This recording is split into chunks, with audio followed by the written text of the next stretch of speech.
Does this make sense to you? I'm just making use of the same idea as we used for this first term.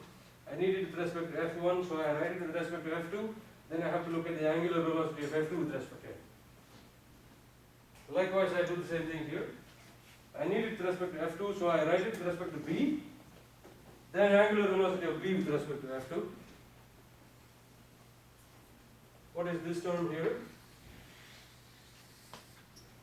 Sitting on the body frame, looking at the distance from A to G, that distance is C. And it is obvious now that I can take this guy and add it up with this. This is A cross B plus C cross B is A plus C cross B. Or I could have been much more smarter and done this in the first place. So eventually, here is what I wanted to show. So Vg, using this roundabout method, is omega plus omega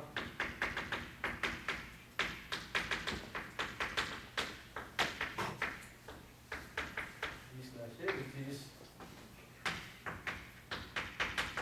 omega B with respect to F1.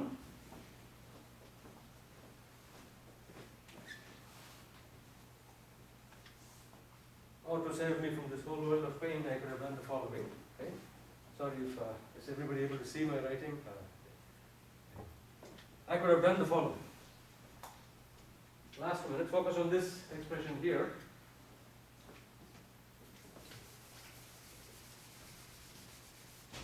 I could have directly said this is d by dt with respect to G plus omega, with respect to B, plus omega B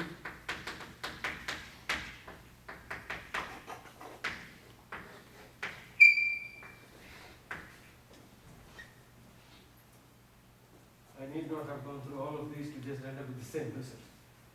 So the moral of the story is I can differentiate a vector using any frame of reference I want, as long as I make sure that when I am writing out the differentiation, look at the frame that you want the final results in, look at the frame that you are using, then this quantity is going to be the frame you are using with respect to the frame you want, cross with that position.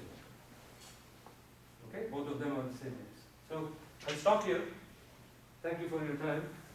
We'll come back, we'll complete this problem, and I'll plan on solving one more nice problem of this. Okay? Thank you.